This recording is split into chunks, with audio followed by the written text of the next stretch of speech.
Bueno, muy buenas tardes, Mari. Disculpa, soy nueva a la región, entonces estoy todavía aprendiendo en cuanto al mapudungún y los saludos correctos, pero no quería dejar pasar, intentar. Me presento, me llamo Kari Tusin y soy antropóloga del Departamento de Antropología de la Universidad Católica de Temuco. Y este evento tenemos el agrado de escuchar a don Hernán Curinir, que va a ser nuestro ponente invitado de honor esta noche. Quisiera también señalar que este evento fue organizado bajo el alero del Centro de Estudios Socioculturales, CES, del Departamento de Antropología de la UC Temuco, como también por parte de la Asociación de Investigación y Desarrollo Mapuche, de lo cual el don Hernán Cuñinir es director. La dinámica del encuentro de hoy es que voy a abrir con una ponencia que va a situar la importancia de estos diálogos que está llevando a cabo acá don Hernán en torno a los derechos humanos y unos proyectos que se están llevando a cabo aquí en el Wallmapu. Y luego voy a justamente invitar a don Hernán Cuñinir de presentar y de hablar sobre estos proyectos que está llevando a cabo en la región. Y de ahí vamos a tener un espacio para comentarios y preguntas. Entonces queremos entonces invitarles a ir pensando, pueden dejar sus comentarios y preguntas en el chat, como también al final voy a poder pedirles habilitar sus micrófonos si quieren hacer el comentario a viva voz, por decirlo así. Entonces, bueno, muy bienvenidos a todas y todos y todes. Ya voy a empezar a abrir para que podamos entonces tener el tiempo para conversar con don Hernán. Ahí entonces espero que se haya cargado la presentación mía para tener un poco de respaldo visual. Aquí voy a situar estos estudios tan importantes que se está llevando a cabo aquí don Hernán Curinir, con unas reflexiones sobre los monumentos, la memoria y los derechos humanos desde Abya Yala, con una mirada que incorpora las historias y los problemas de derechos humanos en las diferentes naciones que componen Abya Yala. Entonces aquí también voy incluyendo algunos monumentos que ha intentado plasmar estos diálogos en torno a los derechos humanos. El primero aquí es en el Parque de la Memoria en Buenos Aires, que es un retrato de un joven de 14 años que fue desaparecido durante la dictadura argentina. Aquí vemos una reconstrucción de un retrato de él que es en el Río de la Plata. La temática que me va a guiar en esta breve ponencia de hoy es en torno a estas tensiones de la historia y memoria. Entonces, pensar en quién tiene el derecho de rememoriar el pasado, no solamente pensando en derechos humanos, sino que el derecho a rememorar, a conmemorar. Y definir a la memoria en esta instancia como el acto de recordar la violencia silenciada en una historia hegemónica. Entonces, me gustaría resaltar en tres instancias el funcionar del poder y el funcionar del silencio en la producción de la historia en torno a hechos de violaciones de derechos humanos. Y aquí estoy apoyándome en un texto de Michel Rolf-Trouillot que justamente piensa en el rol del poder en la producción de la historia.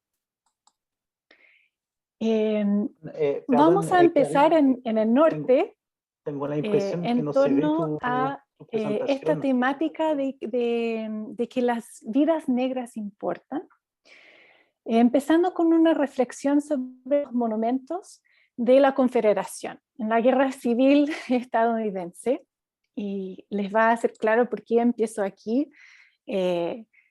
Yo nací en esta ciudad, en Richmond, Virginia, en donde Disculpa, Cari, no se te ve teníamos la este presentación. No proceso se, no se ve la de imagen. monumentos. Ay, disculpen. Gracias por avisar. De ahí entonces voy a volver a compartir.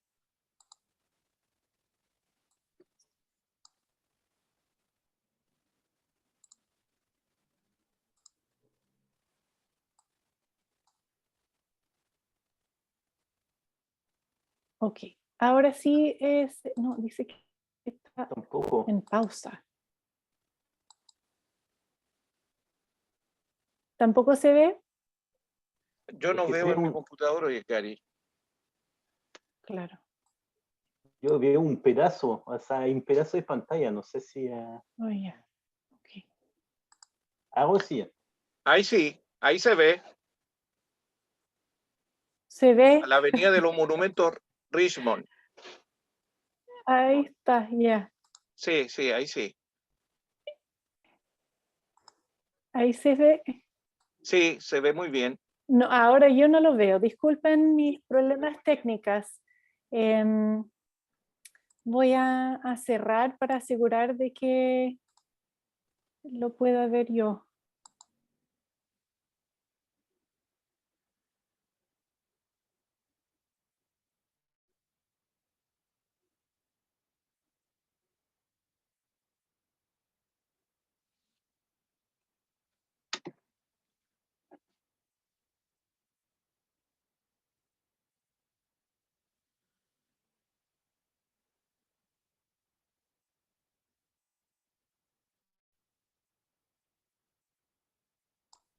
Gracias por avisar que no se veía. Ahora voy a intentar nuevamente compartir.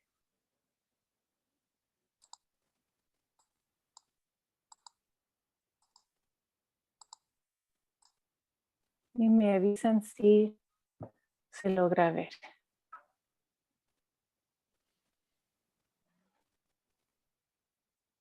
Se ve muy bien. Ya, muchas gracias. Gracias por la paciencia en estos tiempos modernos de lo digital. Sí. Bueno, entonces esto era el monumento que yo me refería en torno al joven que fue desaparecido en el régimen dictatorial en Argentina, que es su monumento en el Parque de la Memoria.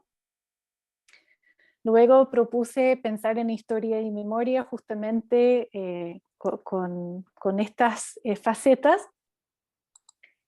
Y propuse primero empezar con esta historia y monumental en torno a las vidas negras importan, que podemos ver acá a Harriet Tubman, que era una ex esclava que ayudaba a escapar a las personas de la esclavitud hacia el norte. Ya, ahora sí. Entonces, en Richmond, en Virginia, existe esta avenida que cada medio kilómetro más o menos hay un monumento a los héroes de la Confederación, que son los generales que lideraban la guerra, el ejército del sur de la guerra civil. Y yo crecí en esta ciudad. Mi colegio se ubica a unos 6 cuadras más o menos de esta avenida de monumentos, y la mayoría de las figuras justamente son estos militares del sur. Y empezaron a generar cierta controversia estos monumentos. Entonces, el primer punto que me gustaría subrayar es que los monumentos son importantes. Fijen puntos de historia que narran eventos importantes y empezaron a generar esta controversia justamente en este tiempo del movimiento de que las vidas negras importan, que la tasa de mortalidad de las personas negras en las policías estadounidenses no había justicia, y con la muerte de George Floyd, quien murió asfixiado bajo la rodilla de un policía estadounidense, pues, que hace un mes fue sentenciado por haber asesinado a George Floyd, estallaron estas protestas en torno a los monumentos. Entonces, algo que sería como pintoresco o algo así como del pasado, muy pasado, al fin y al cabo no era tan pasado. Y en ese sentido, se develaron que había algunos mitos en torno a estos monumentos históricos. El primer mito era que estaban instalados al terminar la guerra civil, que rememoraban los héroes quienes se sacrificaron su tiempo para defender la autonomía económica del sur de Estados Unidos, y que representaban estos momentos de estos héroes sureños una historia compartida de la ciudad. Esos mitos entonces se derrumbaron porque estos monumentos fueron instalados no al término de la guerra civil, sino unos 50 años después, cuando se estaban implementando estas leyes de Jim Crow, que eran leyes que fundamentó la separación entre los blancos y los negros en Estados Unidos, básicamente parecido al sistema de apartheid en Sudáfrica. Entonces, estos monumentos no eran una monumentalidad a esta autonomía económica, sino que buscaban representar a esta supremacía blanca, ¿no? De que esta autonomía económica del sur estaba basada en estas personas negras esclavizadas, y que no era al fin y al cabo una historia compartida por la ciudad, sino que era una historia hegemónica impuesta y no representaba a una población negra que efectivamente conformaba 50% de la ciudad. Entonces, en como primera introducción, me era interesante demostrar en qué momento se va erigiendo estos monumentos y para qué fin. Yo creo que eso nos va a dar como una vuelta bien distinto al momento en que se puede establecer estos monumentos que nos va a hablar don Hernán. Bueno, en otro instante también hablar de la memoria de la represión, llegando a América Latina en torno a las últimas dictaduras de la historia reciente, en torno a las violaciones a los derechos humanos. Después de las caídas de las dictaduras, muchas de las narrativas que intentaban plasmar lo que había pasado en torno a la memoria reciente, a la historia reciente, tenían ciertas narrativas desde sus perspectivas, historiografías, chilena, paraguaya, española, como sea, muchas veces narraban a la violencia de las respectivas dictaduras como una ruptura, como un evento que rompe una cadena de gobiernos más o menos legítimos, por decirlo. Y con esta narrativa que busca entender esa violencia que se desató en la dictadura, normalmente se ve esta ruptura como un evento singular que abre un nuevo horizonte, que podría ser que de ahí en adelante hay una violencia que se podría ejercer por parte del Estado. Y hay que asegurar que eso no se repita, ¿no?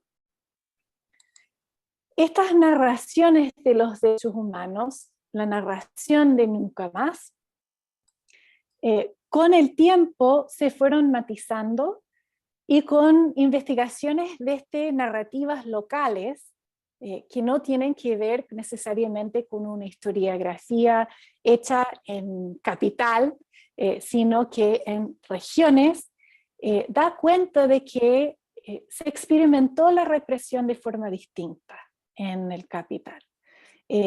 La repercusión social de la violencia tenía una escala distinta, en ese sentido de que muchas veces, como señala Da Silva Catela en su trabajo, habían desapariciones o eventos violentos que era entre gente bien conocida, a una escala íntima, a una escala cotidiana entre vecinos, conocidos. Entonces, recuperar la memoria en este sentido, en lo local, también es un ejercicio para matizar y resignificar una historia más centralizada de lo que pasó en cuanto a las violaciones de los derechos humanos. Finalmente, tomando en cuenta a las experiencias y las temporalidades indígenas de las violaciones a sus derechos humanos, retomo esta idea de las vidas negras importan, como también se ha replasmado en otros lados, como aquí vemos en Brasil, las vidas indígenas importan, para dar cuenta de que hay una narrativa también propia de esta experiencia de la violación de los derechos humanos que a lo mejor también tiene sus propios matices en torno a cómo se interpreta y cómo se narra. Voy a dar el ejemplo que conozco de mi trabajo, que es una violación de los derechos humanos en cuanto al despojo territorial de los guaraníes. Aquí podemos ver un parque nacional que tiene el bosque de la Mata Atlántica, que hoy en día, por otro lado, la mayoría son ya terrenos ganaderos y ya no existe el bosque. Y voy a mostrar como una comparación en cómo un líder de una comunidad guaraní narra este despojo, esta violación a sus derechos humanos, al derecho al territorio, con cómo se narra normalmente en las ciencias sociales o una historiografía normal. Así que eso es lo que van a ver ahora en cuanto a estas dos narrativas.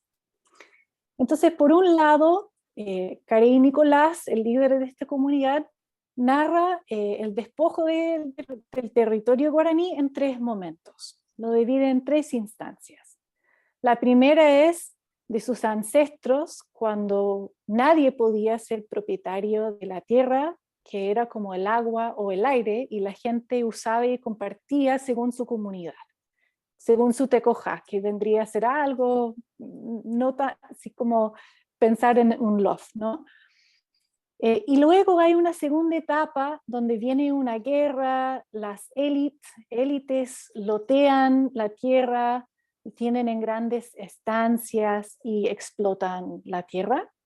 Y luego hay un tercer momento en donde en los 70 viene el alambrado. Y eso colonizó e industrializó la tierra. Eso es la forma de organizar esa como larga historia de despojo desde un punto de vista de un líder guaraní. Y por otro lado, según la historiografía o la historia oficial o de las ciencias sociales, tenemos distintos puntos en donde se habla de tierra fiscal, de la Guerra Grande, la Guerra del Chaco, después la dictadura de Stroessner y después la democracia. Entonces hay hitos políticos ahí que va conformando cómo narramos esta violación a los derechos humanos. Y haciendo esta comparación, es posible ver que Carey Nicolás no hace una diferencia entre dictadura y democracia en cuanto a la violación de sus derechos humanos. Entonces, esta tercera etapa que él señala, que empezó en los años 70 bajo dictadura, ve que sigue hoy en día bajo democracia en Paraguay. Entonces, lo que podríamos tener una nueva perspectiva en tanto a estas violaciones de los derechos humanos desde una perspectiva indígena, que a lo mejor va a relacionar estas temporalidades de forma distinta, como hizo Carey Nicolás en mi ejemplo. Entonces podríamos reconocer una historia, digamos, más amplia de las violaciones de los derechos humanos En ese sentido, a lo mejor no necesariamente se separe la dictadura como un evento singular, como se hacía en esos intentos de la historiografía para entender ese evento violento de la dictadura, sino que podríamos empezar también a pensarlo como un continuo de unas prácticas para con los pueblos originarios, ¿no? Hay otra experiencia que hay ahí que no necesariamente va a conceptualizar la dictadura de forma singular, sino que a lo mejor lo va a ubicar en una historia más larga o más amplia. En este sentido, la memoria yo creo que se puede pensar como documento oficial, pero también como cómo se plasma en un monumento. Entonces un monumento, según Rancière, es el opuesto de un documento histórico, porque el documento busca narrar y documentar, lo cual también es primordial, ¿sí? Pero un monumento preserva la memoria a través de su mera existencia. Habla directamente porque no fue diseñado para narrar y documentar, sino que un monumento nos hace sentir y entender.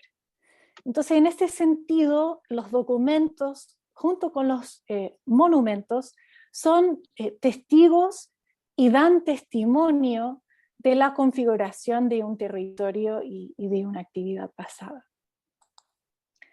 Entonces, en este sentido, este trabajo de escribir y de conmemorar se enmarca en un proyecto que es una lucha contra este proceso de silencio, ¿no? Que da una perspectiva de lo vivida, que centra actores locales, que va a matizar estas narrativas que vienen desde el centro o desde un poder hegemónico, y en ese sentido podría llegar a dar testigo y dar testimonio de estos procesos de larga duración que están enmarcados en estas violaciones de los derechos humanos. Bueno, y en ese sentido, me gustaría dar una invitación y presentar a don Hernán Curiñir, quien es un investigador mapuche, es el director de la Asociación de Investigación y Desarrollo Mapuche, y también es defensor de los derechos humanos, que es un título conferido por el Instituto Nacional de Derechos Humanos de Chile. Entonces, por parte de CES y por parte también, por su misma asociación, tengo el agrado de invitar a tomar la palabra a don Hernán Curiñir. Muchas gracias por estar con nosotros esta noche.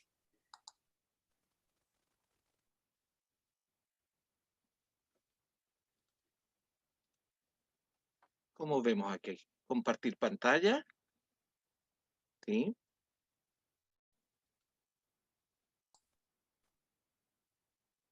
Esta.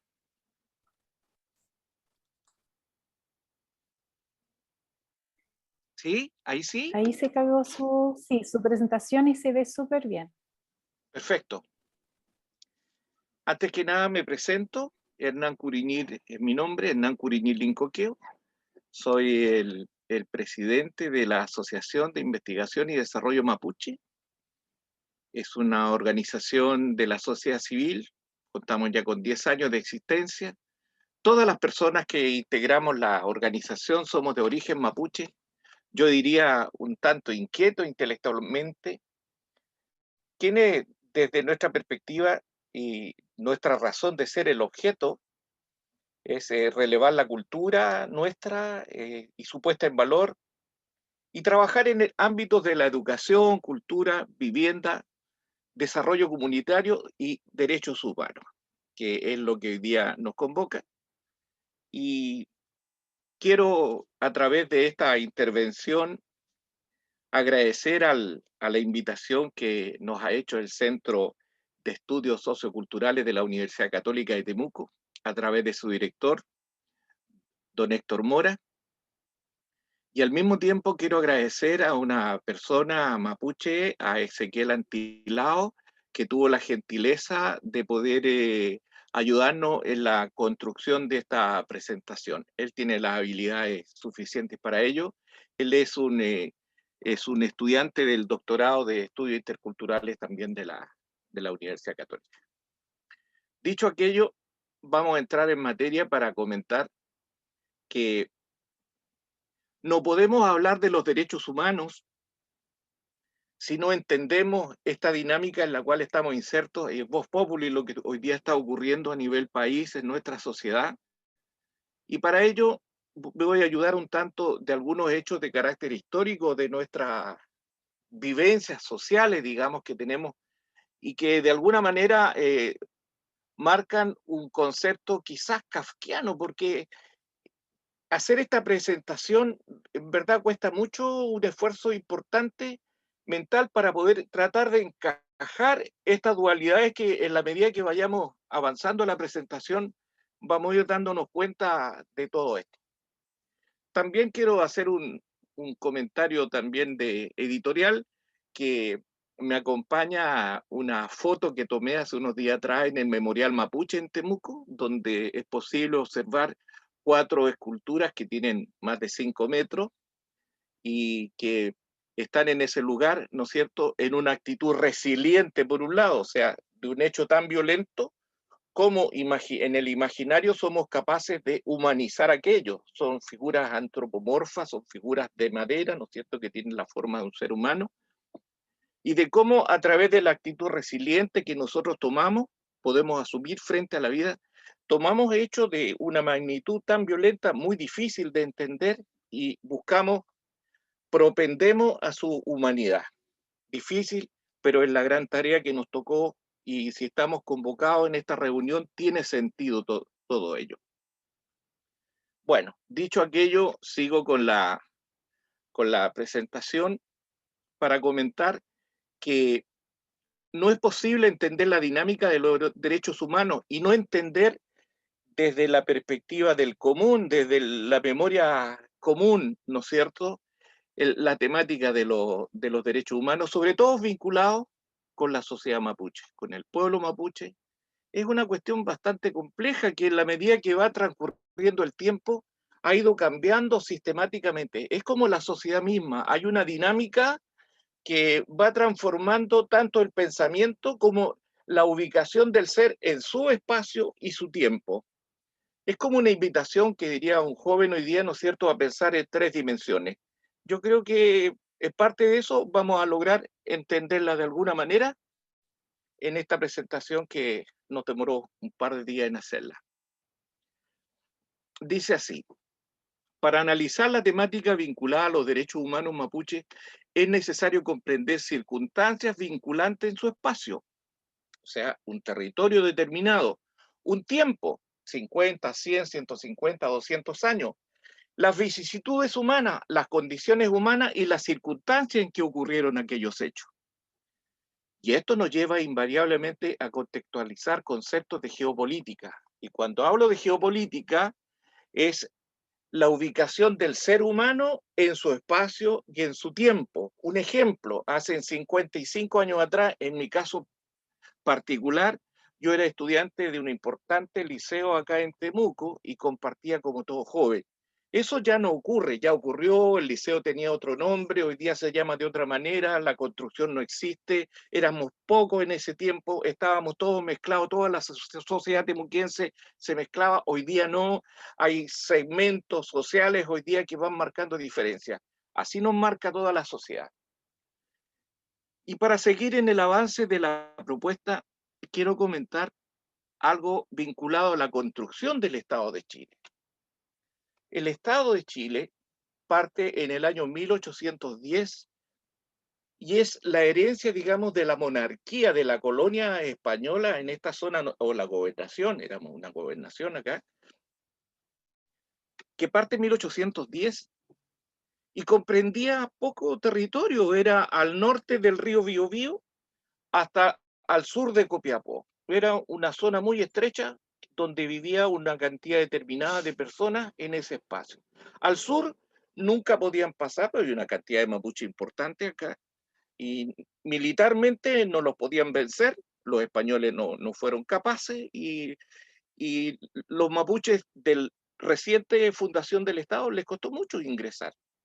El tratado de 1825 en Tapigüe así lo determina, y después se hicieron ingentes reuniones en el Parlamento de Santiago, donde hoy día hay una comisión, hay en el Palacio Mombaras, que hoy lleva el nombre de ese suntuoso sala que está en el Palacio de Gobierno, en donde se tomó la decisión política y militar de ocupar esta zona sur en el año 1861. Evidentemente que los derechos humanos, que en el fondo es lo que nos convoca a esta reunión, tenían un concepto distinto, absolutamente distinto. Y ahí emergía de una manera bastante fuerte lo que se llama, y que a mí me trastoca profundamente, la pacificación de la Araucanía, como eufemísticamente se dice. O sea, aquí había un grupo de gente que nunca pudo vivir en paz y había que pacificarlos, pero ¿era pacificarlo o era hacerlo desaparecer sin ningún derecho al ser humano? Y ese es un tema que hasta el día de hoy está en discusión, y yo creo que la universidad, y esta universidad en particular, que tiene varios miles de alumnos estudiando, es un tema que tiene que ocurrir un desarrollo importante para poder plantear y fundamentar la verdad histórica, esa verdad histórica que tiene que ser escrita por todos quienes desarrollamos de alguna manera ideas, ¿no es cierto?, vinculadas al territorio que nos vio nacer. Y hay una discusión que se abre de acuerdo al autor que uno lee, ¿no es cierto?, la pacificación de la Araucanía, que era en ese estado la naciente república que lo ve. Hay personas que hablaron de la incorporación de un territorio, de un rico territorio, y otras personas que hasta el día de hoy hablamos en otros términos, una invasión y ocupación militar. ¿Hay elementos para poder fundamentar aquello? Claro que existe el fundamento. Lo vamos a especificar creo que en la próxima lámina viene aquello. Y esto que le estoy comentando termina esa fase con la fundación de Temuco, ¿no es cierto?, en el verano, en un 23 de febrero del año 1881, y ahí se termina el territorio vinculado a una sociedad que tiene miles de años, no sabemos cuántos, son muchísimos, 12.000, 14.000 años, pero es de larga data. Así lo podemos ver en cada nombre, ¿no es cierto?, que tenemos en la toponimia o el Guney Mapu, como se dice, Mapudungun. Podemos ver, digamos, cómo ha habido una construcción de nombres que tiene distintas corrientes, ¿no es cierto?, de pensamiento. Pueden ser geográficos, pueden ser conceptos topográficos, orográficos, pueden ser elementos de carácter, hasta de guerras sociales incluso. Pero de esa manera se ha ido desenvolviendo de un tiempo a esta parte toda esa dinámica, ¿no? Ahora vamos a tocar un tema un poco que nos mueve a conversar y de dónde provienen los derechos humanos. Los derechos humanos tienen muy larga data, miles de años quizás, sí, sin duda, miles de años, pero en donde se hicieron fuertes estos derechos fue posterior a la Segunda Guerra Mundial, cuando la comunidad internacional vivió uno de los grandes dramas que ojalá nunca más volvamos a vivirlo, ¿no es cierto?, de la destrucción de pueblos enteros, genocidio, y ahí se crea la Carta de las Naciones Unidas en el año 46, no bien terminada la guerra, y conjuntamente con la Carta de las Naciones Unidas, donde se organiza la mayoría de los países del mundo, también se crea la Carta de los Derechos Humanos, inspirada de otras cartas como la Revolución Francesa, que es muy claro en esos sentidos, y así es como se empieza a institucionalizar este derecho en el cual hoy día está la mayoría de los países del mundo conceptualmente en este elemento de los derechos humanos que ya lo decíamos hace unos instantes, que va sufriendo una dinámica de un cambio permanente en su espacio y en su tiempo. Por ejemplo, en el tiempo de mi juventud yo era estudiante universitario en el tiempo de la dictadura, en el año 73. Y para uno, el máximo deseo del derecho humano era que aquella persona que era detenida era poder ver la cara y que esa cara estuviera frente a un juez. Era como el paradigma máximo que podíamos aspirar en ese tiempo. Qué iluso quizás uno lo mira en el tiempo, y eran los tiempos que ocurrían. ¿Por qué? ¿Qué significaba eso? En primer lugar, que estaba vivo. En segundo lugar, se había torturado. Y en tercer lugar, si aparecía la cara frente al juez, significaba que era muy difícil, y no siempre ocurre así, que la persona ya desapareciera. Era los albores, digamos, de una dura vida que nos tocaba vivir en aquel tiempo. Sin embargo, hoy día, con el paso de los años, y somos todos testigos hoy día que en nuestra sociedad estamos hablando del derecho al agua, estamos hablando al estudio, al aire limpio, estamos hablando a la educación, a la vivienda, a la salud, en fin, estamos hablando de un sinnúmero de derechos, y eso va con los tiempos, va con los procesos sociales que toda la humanidad va sufriendo, ¿no es cierto?, en el avance irrestricto en su espacio y en su tiempo. Pero esto, por otro lado, nos plantea nuevos desafíos. En el desafío del pensamiento, en lo proactivo del pensamiento, en poder hacer el ejercicio y determinar qué pudiera ocurrir, ¿no es cierto?, en la sociedad en 50 años más, en 100 años más. Hacer una planificación futura. ¿Cómo podemos hacer una planificación futura con la sociedad originaria, con la sociedad mapuche? Creo que es parte de nuestro desafío institucional, de los equipos que se puedan ir formando y de cómo somos capaces a través de la conversación, del debate, del diálogo, de cifras, ¿no es cierto?, de estadística, de investigación, de viaje, ir conociendo, digamos, lo que esto significa y cómo somos capaces nosotros de ir construyendo una sociedad más humana y más justa. Y en esto quiero detenerme y asociarlo un poco con quien me antecedió en esta presentación, cuando se plantea el carácter del monumento. Nosotros en ese espacio, la imagen que está atrás en mi espalda corresponde al lugar político, digamos, al lugar en donde están esos cuatro figuras antropomorfas que son los Chemamur. Pero en otro sector están el memorial en sí, está el CUEL, está el listado de las 159 víctimas que en esos 17 años quedaron por las circunstancias que se vivieron en el momento. Pero que nadie se acordaba de ellos, porque yo creo que es primera vez que aparecen que son 159 las víctimas mapuche en esos 17 años. Y creo que es el primer monumento mapuche que se construye, que se erige en Chile sobre esto.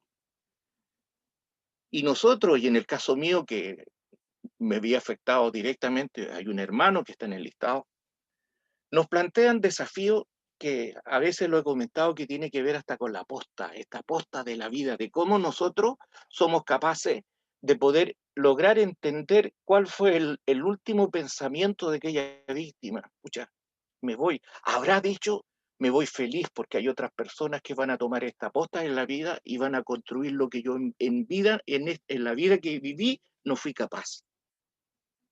Qué tremendo desafío que uno lo asume, qué tremenda actitud de resiliencia por la gente que trabaja en esto, que hace su vida en función de esto y que nos permite pensar que ajeno a aquellos seres que dañan a la humanidad, también hay gente que ve de otra manera de construir a partir de la adversidad.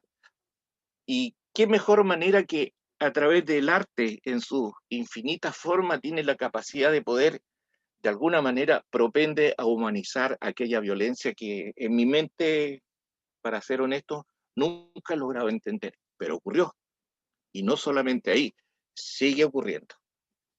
Bueno, dicho aquello, vamos a pasar a la otra hoja reflexiva. Esta hoja la construí ayer y es como a modo de provocación, porque aquí hay una condición kafkiana de que cuesta muchísimo entender esto, lo que es el contrato social, ¿no es cierto? Es cuando un grupo de personas que viven en un territorio se ponen de acuerdo y dicen, vamos a construir un país y ese país se va a llamar Chile. Pero, ¿qué nos une a nosotros para que construyamos un país?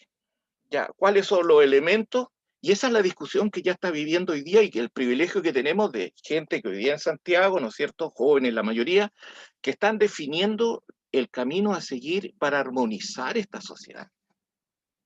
Entonces, aquí hay una dicotomía para la sociedad originaria para entender esta dinámica. Porque ya lo comentaba hace un momento que el país era desde al sur de Copiapó al norte del Biobío. Ese era Chile. Nosotros estábamos al sur.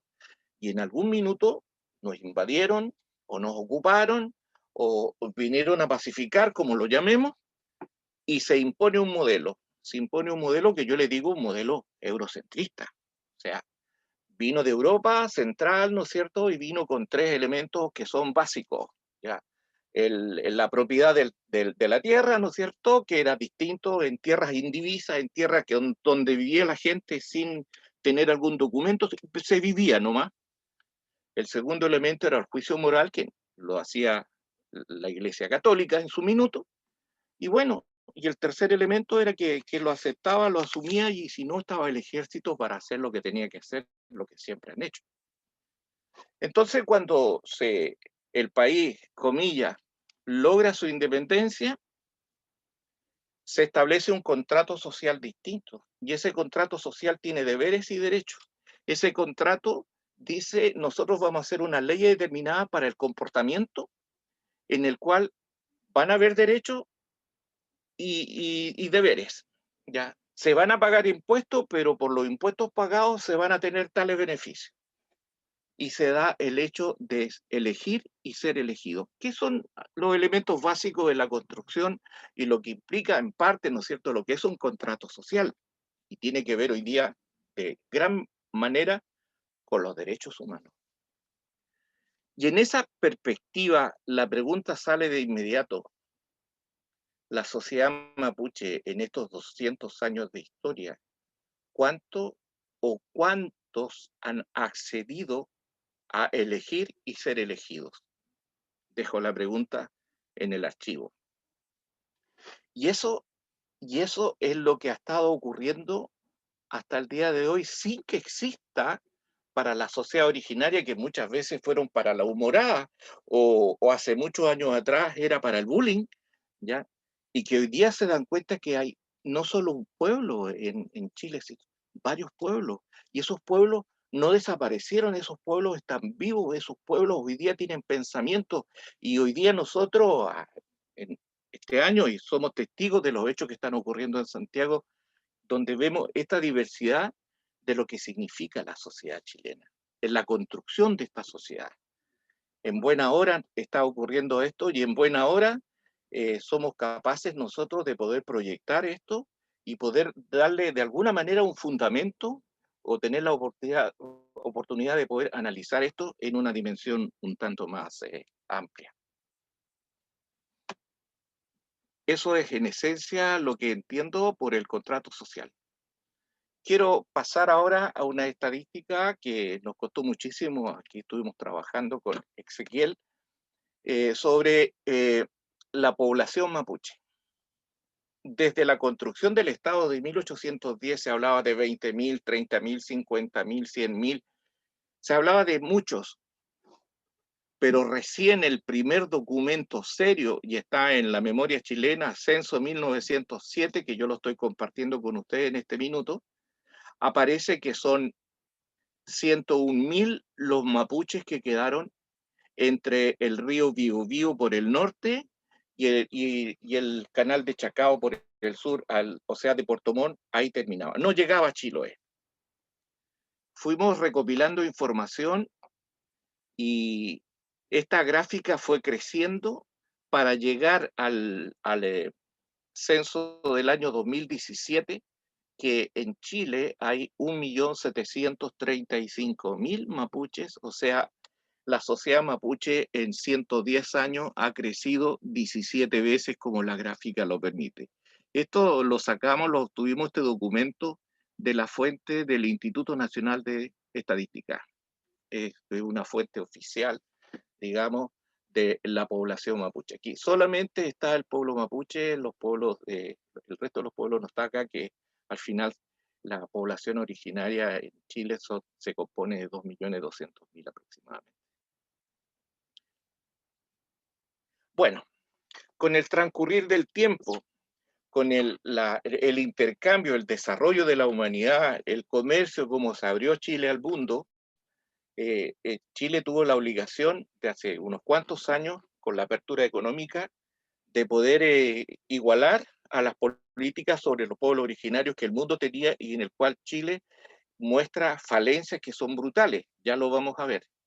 Aún así, tuvo que contraer compromisos de carácter internacional que demoraron muchos años en ser ratificados por el Parlamento chileno, y es así como a inicios de este siglo, Chile firma compromisos internacionales, ¿no es cierto?, tanto los derechos a los pueblos indígenas, como dice, y el reconocimiento al convenio 169, que tiene unos cuantos años, y recién en el último tiempo se le está dando un cierto carácter importante en la sociedad chilena, y el Estado, quienes hoy día administran el Estado, no le han dado el debido reconocimiento y la praxis, digamos, del cada día de estos tratados que están ahí. Por tanto, desde la sociedad mapuche, y parte de nuestra obligación que nos propusimos institucionalmente, es la puesta en valor precisamente de estos elementos y de cómo nosotros somos capaces de poder que la mayor cantidad de gente pueda acceder a conocer los tratados internacionales que el país ha asumido y que acá en Chile aún no están vigentes 100%, como los vamos a ver acá en una dinámica de informe económico. Aún así, en esta hoja que ya la comparto con ustedes, el Estado en el año 2017 se comprometió con el mundo a un Plan Nacional de Derechos Humanos para nivelar con el mundo, digamos, las políticas. Ya era un miembro partícipe de la OCDE, ya era un miembro partícipe a nivel mundial en muchas áreas, y aquí aparecen algunas cosas que cuando lo leí la primera vez, dije yo, este no debe ser mi país. Lo volví a ver y efectivamente era del país, pero bueno, yo se los voy a leer acá para que nos vayamos percatando lo que esto significa.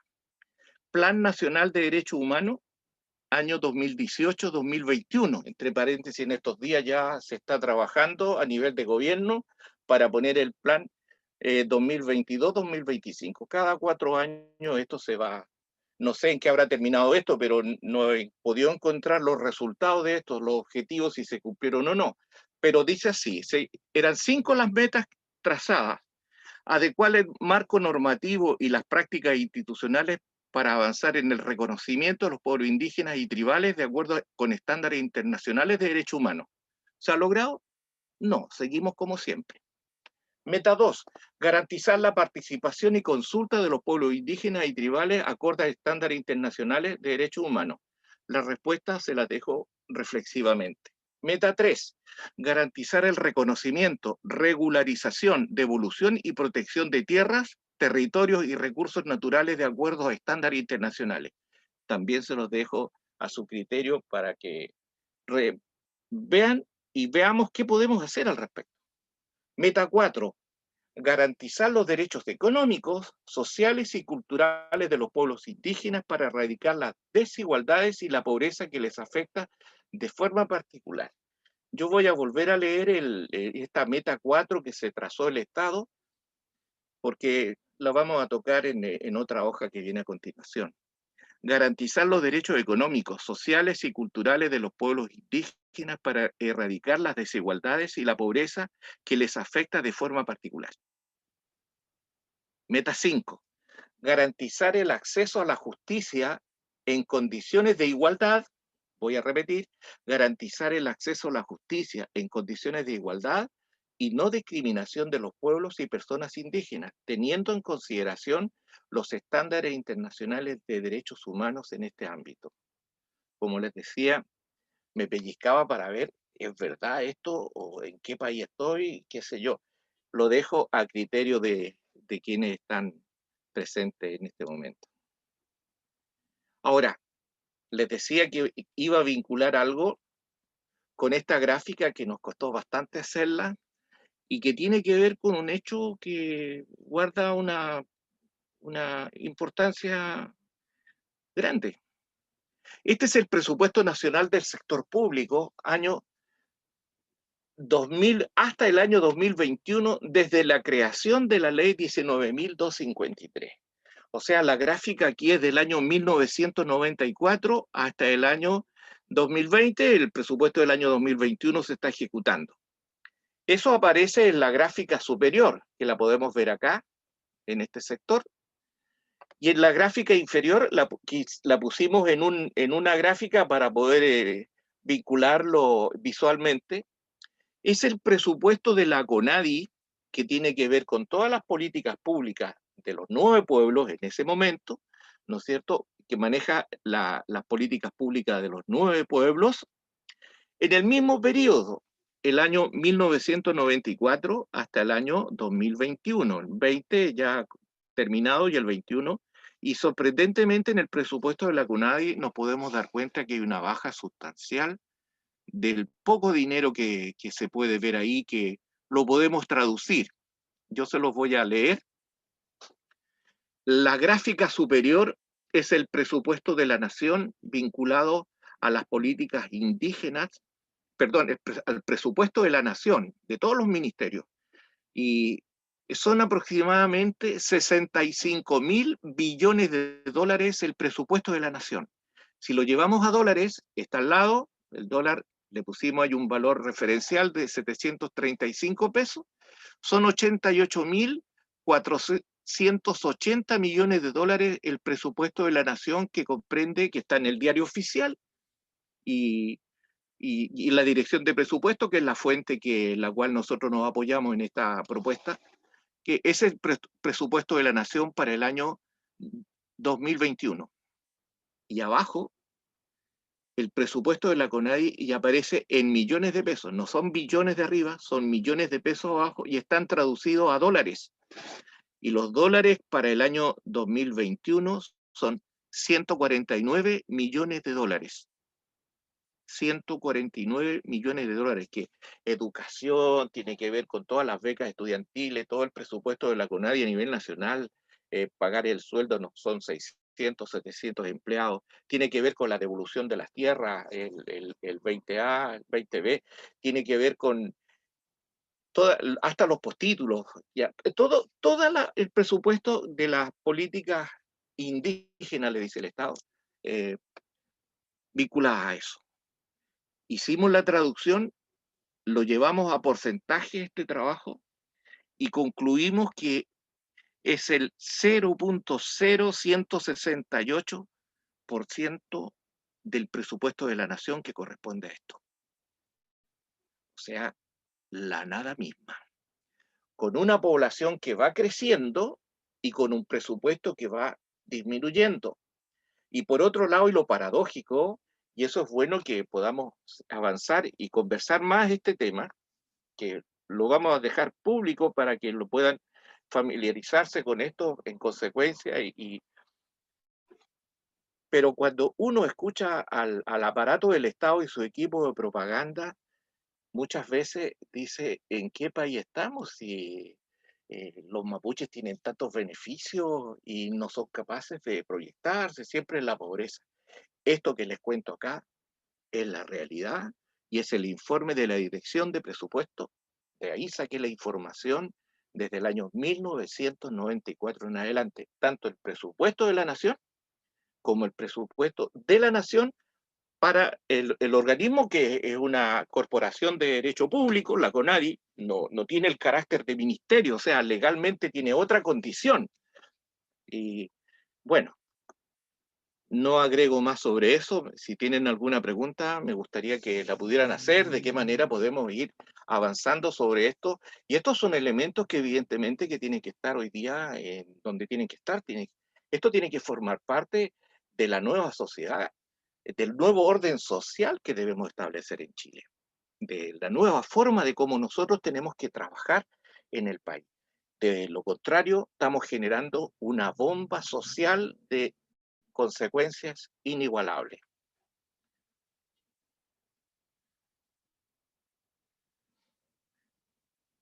Esta lámina es una lámina que tiene tres variables. Es el crecimiento de la población mapuche y no mapuche a partir de los datos censales desde el año 1907 hasta el año 2017. En el año 1907 prácticamente se ve una raya azulita al lado, prácticamente no se ve, 100.000, y la sociedad no mapuche eran 3.129.000, o sea, era 31 veces más la sociedad no mapuche que la mapuche en el año 1907.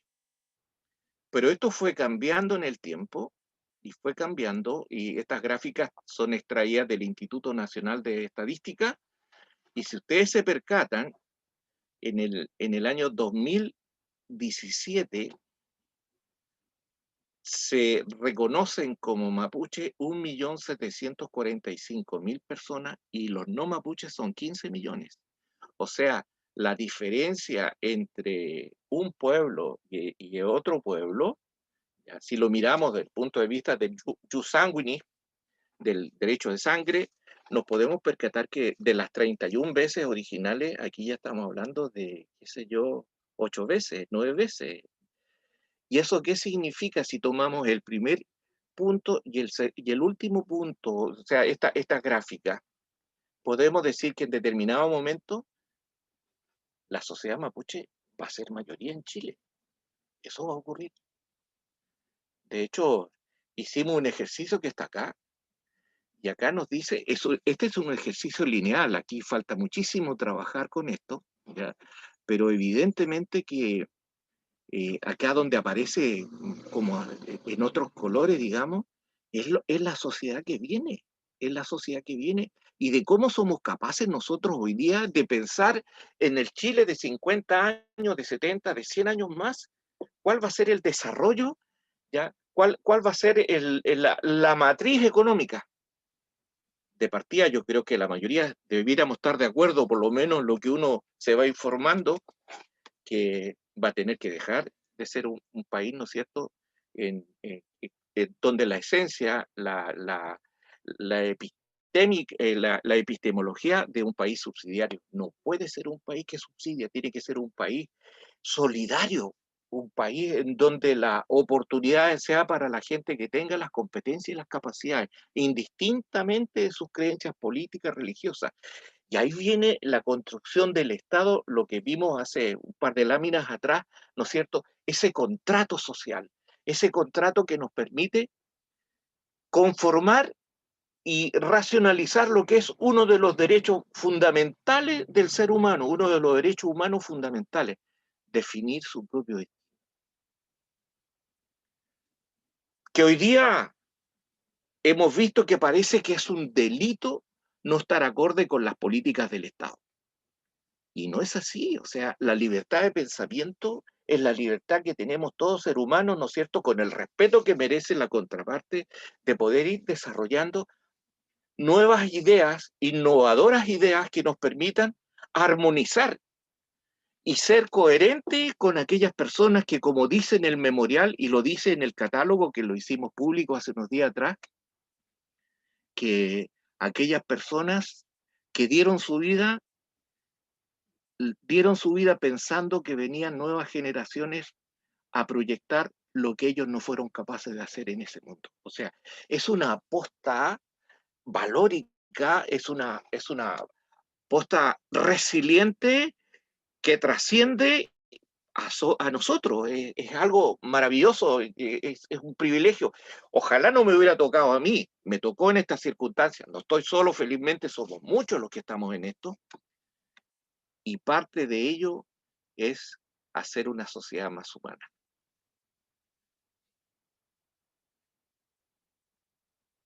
Bueno, quise sacar algunas conclusiones de esto. Hay muchísimas, deben haber 20 por lo menos. Yo puse algunas que la encontré más interesante, digamos, que guarda relación con la ponencia que hicimos, que es bastante atípica la ponencia.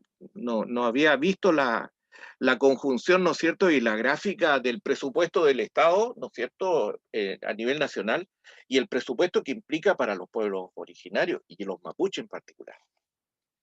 Pero algunas conclusiones que se pueden extraer de la ponencia y de la investigación hecha en coherencia con nuestra organización, Asociación de Investigación y Desarrollo Mapuche, dice: se observa un aumento de la población mapuche mayor a la no mapuche. Eso es ya, y es dato de la causa, eso existe, eso existe. ¿Qué va a ocurrir a futuro? ¿Cómo vamos formando las bases ideológicas, estos conceptos epistémicos, filosóficos, de cómo somos capaces nosotros de poder armonizar esto? ¿Cuál va a ser la matriz económica? Dice a continuación: el aporte fiscal a las políticas indígenas refleja incoherencias discriminatorias. Voy a esta afirmación mía. El aporte fiscal a las políticas indígenas refleja incoherencias discriminatorias en un país cuya economía se basa en buena medida en la explotación de sus recursos y territorios, que hace más de un siglo fueron arrebatados a la sociedad mapuche. Aquí está una de las raíces, digamos, del conflicto que se generó con la llegada del gran capital a esta zona, ¿no es cierto?, a hacer explotaciones irracionales. Ninguno de ellos vive acá, ¿ya? Incluso ahora están vendiendo esto en la bolsa en Estados Unidos, se están transando. Hace poco uno de estos grupos económicos vendió en 380 millones de dólares, 80.000, 70.000 hectáreas en la parte de Arauco. Y una de estas grandes empresas. Hace cosas de 2 o 3 meses vi por ahí en información internacional sobre eso.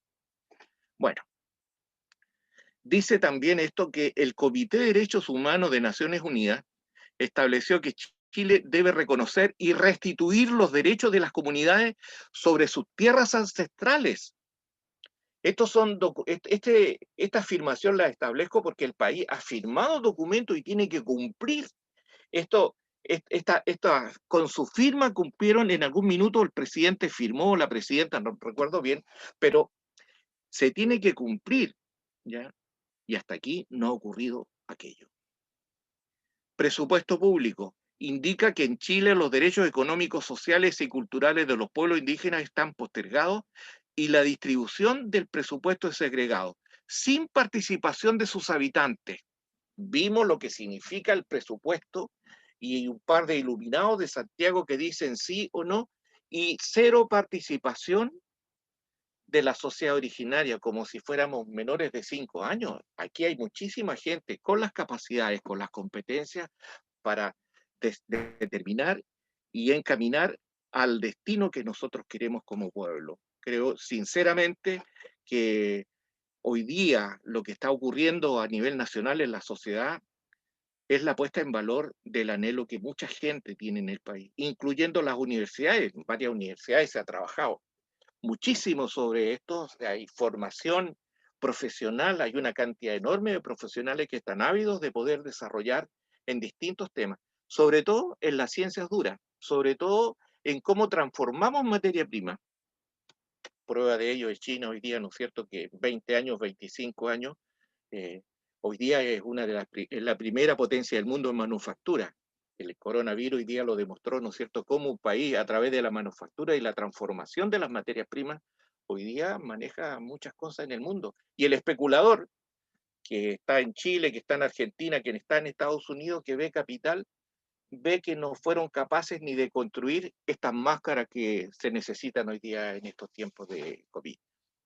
Entonces son las paradojas que tiene la vida y son invitación, digamos, de cómo a través de la mirada geopolítica, cómo a través de la mirada geoeconómica y conceptos sociales, cómo somos capaces de ir vinculando estos elementos, ¿ya? Y los concatenamos con los derechos que el Estado de Chile ha firmado en virtud de los derechos humanos, que en el fondo es la invitación que la universidad me ha hecho para exponer sobre estos temas y de cómo uno tiene la capacidad de poder concatenar, de poder vincular el hombre, la acción económica y el derecho a ser una persona digna, porque hay un tema de dignidad en esto, a ser una persona que aporta a la sociedad desde su visión espacial, desde su visión del concepto que tiene frente a la vida, hasta con un idioma distinto, como lo pudimos ver ahí con la Lamien, ¿no es cierto?, en Santiago, cuando se dirige a todo y el mundo quedó sorprendido, digamos que había un idioma que no lo entendían. Pero algún día se han puesto a pensar que los primeros mapuches acá, cuando llegó el ejército, tampoco hablaban español. ¿Cómo se entendían? No buscaban entendimiento, los mataban directamente porque andaban en busca de esa riqueza que la tienen al día de hoy, pero bueno, los tiempos van cambiando. Quiero avanzar en una de las conclusiones que tenemos, que dice: las políticas públicas hacia los pueblos indígenas deben basarse en los derechos humanos colectivos e individuales, con plena participación de la sociedad originaria y con ajustes legales acorde con los tiempos. Esto significa que la misma organización nuestra, que está hecha por escritura pública, pero es muy cercano a una escritura pública de una junta de vecinos. O sea, el convenio que establecimos con la Universidad Católica, tenemos un convenio de colaboración, de vínculo, digamos, intercambio, pero evidentemente que tenemos que estar a la altura del avance de la sociedad, a la altura del avance del pensamiento social, y no 40, 50 años atrás. En buena hora vamos a hacer un cambio constitucional en Chile que nos va a permitir poder proyectar la sociedad en otra dimensión por otros 50 o más años. Es muy difícil que sea por mucho tiempo, porque esta dinámica de la geografía humana siempre está cambiando en los aspectos culturales. Creo que hay muchas cosas que en esta presentación quedaron ya, y voy a acercar ahí el correo electrónico de algunas personas que quieran adentrarse más en estos temas de consulta. Incluso invitamos a Mapuche a participar en nuestra organización. Pensamos que más temprano o más tarde el centro nuestro y otros centros van a tener que surgir en Temuco, en Santiago y en otras ciudades del país, porque la sociedad necesita un pensamiento nuevo, necesita poder proyectar desde nosotros una propuesta económica y social distinta. Es la manera como la sociedad va consiguiendo libertad de pensamiento, es la manera como la dignidad llega a cada uno de nosotros y tenemos eso de pensar libremente sin dañar a nadie, sino desde nuestra perspectiva y de una conjunción de dos valores que yo lo encuentro básico. En la vida le va enseñando a uno de una manera bastante más amplia esto, de cómo lo que uno dice lo hace. Y esa coherencia es el gran valor que hoy día mueve a la sociedad. Yo lo dejaría por aquí hasta ahora y no sé, la organización, voy a tratar de verlo, estamos compartiendo, aquí voy a salir de la pantalla. Eso sería.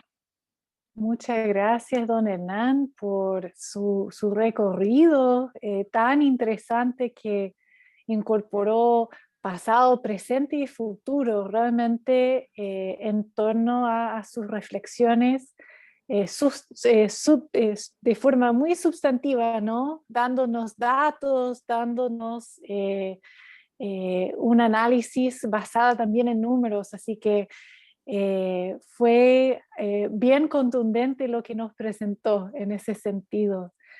Muchas gracias. Se agradece también la invitación a seguir conversando Aquí entonces me gustaría invitar a los participantes, si quieren realizar un comentario o una pregunta, que me pueden señalar aquí en el chat y puedo ir entonces habilitando para que se pueda conversar.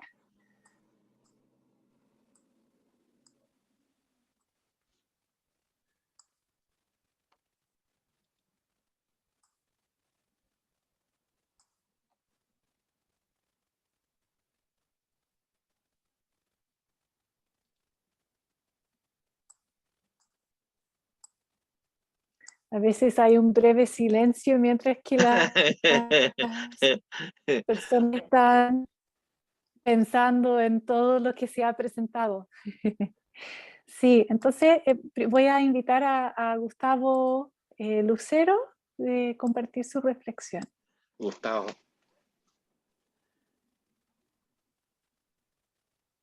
Hola, buenas tardes, Mari Compuché. Mari Peñi. Mari Peñi, Hernán. Bueno, muchas gracias por haberme invitado a esta charla, muy agradecido. He tenido algunas oportunidades de compartir algunas charlas con don Hernán y tengo el gusto de haberlo escuchado varias veces, sus reflexiones. Muy interesante todo lo que se ha presentado, lo que se ha dicho. Pensaba, arrancando por un lado con lo que, bueno, quería en realidad compartir una reflexión, no es ninguna pregunta, quizás como es una charla, somos pocos y por ahí podemos charlar, ¿no?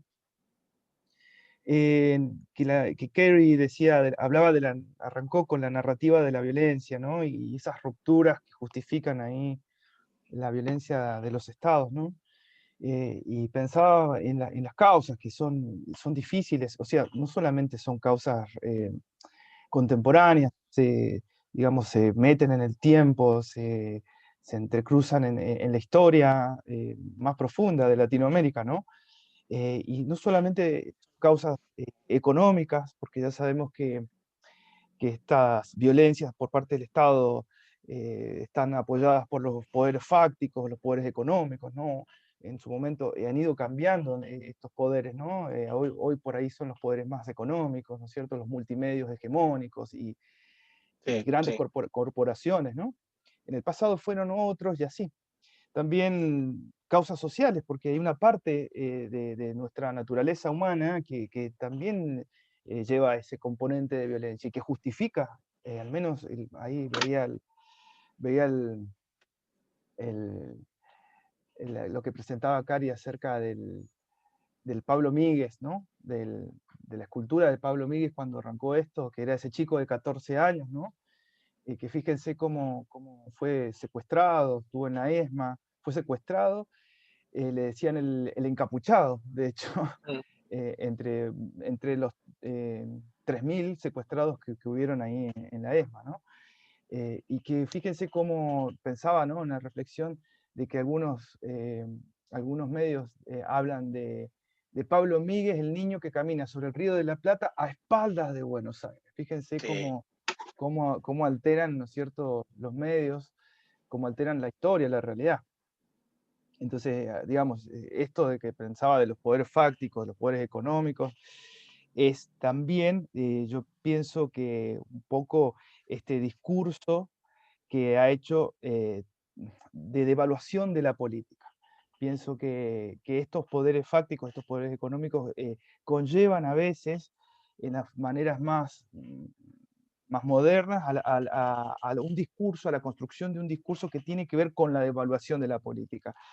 Y es algo que yo siempre valoro, porque la política, no la politiquería, no el partidismo, sino la política como herramienta transformadora de la sociedad. Creo que todos estos cambios que planteaba Hernán requieren de mucha política, ¿no? De una construcción colectiva, del desarrollo, digamos, de aptitudes, del desarrollo de derechos, de la construcción de la paz social a través de la política. Y en este sentido creo yo en el rol del Estado, pero no en el Estado particular, ¿no? Digamos, un Estado presente. Las políticas de derechos humanos en los países, por ejemplo en la Argentina, han sido posibilitadas a partir de un Estado presente, si no, no. un Estado presente que dé mayor cantidad de derechos, ¿no es cierto?, que reconozca más derechos, más política de protección, etcétera. Entonces, decía que es importante esto de revalorizar la política, de que la sociedad, que los jóvenes comiencen a participar.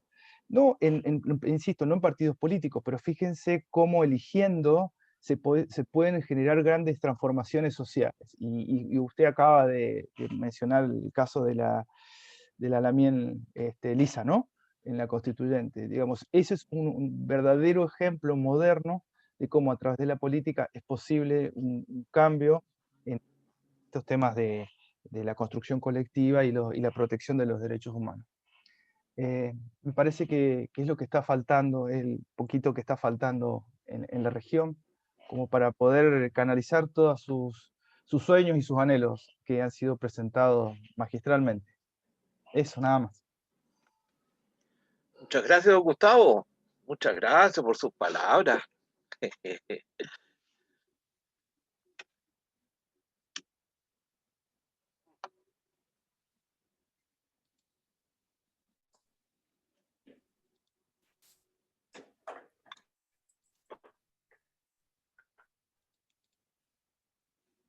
A tomar la palabra, a compartirnos una reflexión o a hacer una pregunta.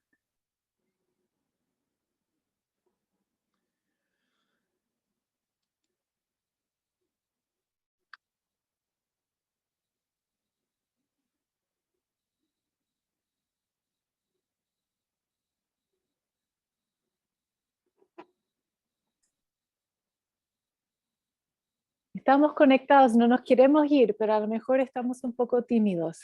Que haga la pregunta tengo por chat. una...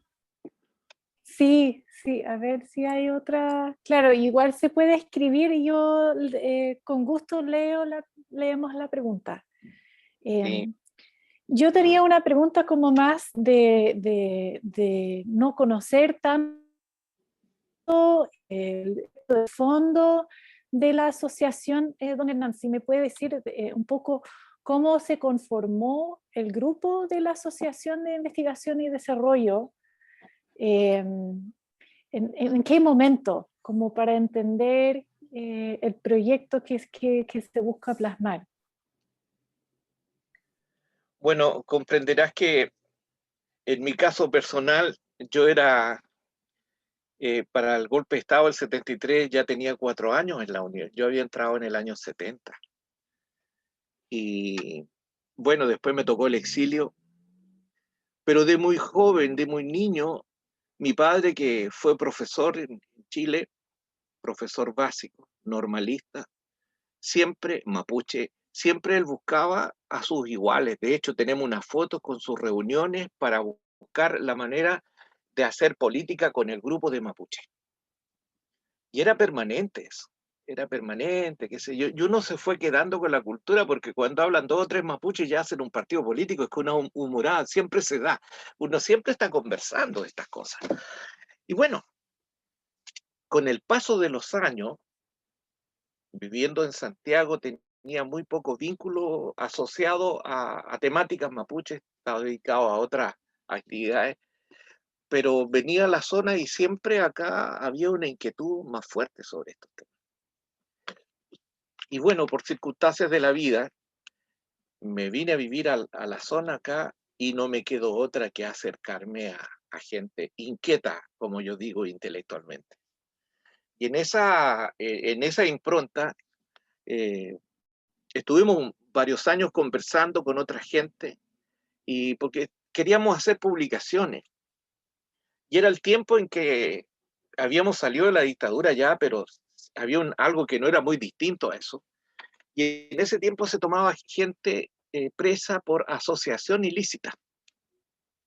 Entonces dijimos, si nosotros somos capaces de conformar un grupo, nos constituimos legalmente a través de una escritura pública, ya va a ser más difícil que nos tomen preso por asociación ilícita porque vamos a tener un RUT, vamos a tener una dirección, vamos a ir. Pues, además hay tantas cosas por hacer.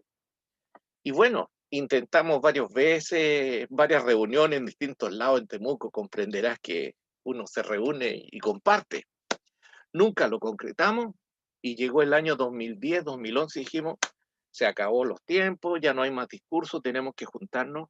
Y así un día determinado nos encontramos en la Universidad de la Frontera y no pudimos constituirnos por cuestiones legales, qué sé yo, al final el secretario municipal y todo. Bueno, al poco tiempo ya logramos concretar esta idea y de ese tiempo a esta parte hemos hecho publicaciones, hicimos el memorial, estamos presentes en el Instituto Nacional de Derechos Humanos, somos la primera institución presente ahí, somos la primera institución presente en el Ministerio de la Ciencia y la Tecnología, somos la institución que estuvimos presente en la creación del Ministerio de la Cultura y las Artes y el Patrimonio, ya en el área de los derechos humanos, y hemos logrado una inserción importante a nivel regional y ahora queremos ya incursionar en temas mayores con la capacidad humana que hoy día se forma en las universidades, sobre todo en la condición de mapuche,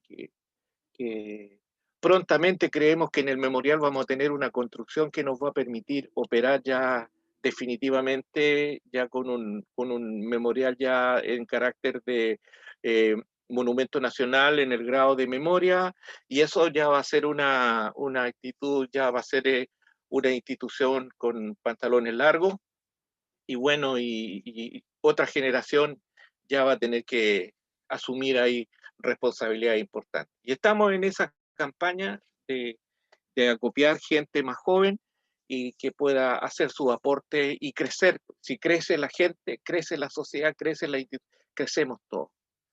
Ese es como en líneas generales el desafío.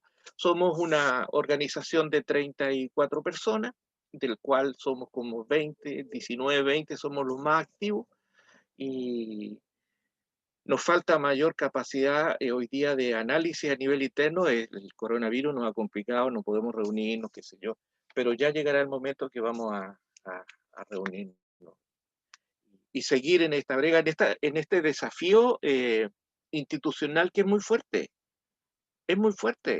ya. Es algo que incomoda mucho, que vienen gente de Santiago a decir qué tipo de política se desarrolla para la sociedad originaria y con mentiras. ¿Ya? La gráfica que desarrollamos con Ezequiel la hicimos cuidadosamente y a prueba de desmentirlo. Hicimos lo más acucioso posible y donde no encontramos la precisión no la pusimos directamente. Pero claramente se ve que aquello que se dice no es lo que se hace. Y eso en el fondo es parte de nosotros, de nuestro objeto fundacional, ¿ya? Y es proyectar a la sociedad en el otro espacio-tiempo, en los próximos 50 y 100 años. Y ahí tiene sentido el convenio que hicimos con la Universidad Católica de Colaboración, que ahora ya cumplimos 3 años y ahora vamos por un convenio 5 años más, que está para la firma. Eso es, Cari, lo que puedo indicar. No sé si hay algo más. Muchas gracias. ¿Alguien más quiere plantear una pregunta o reflexión? Voy a dar una última oportunidad.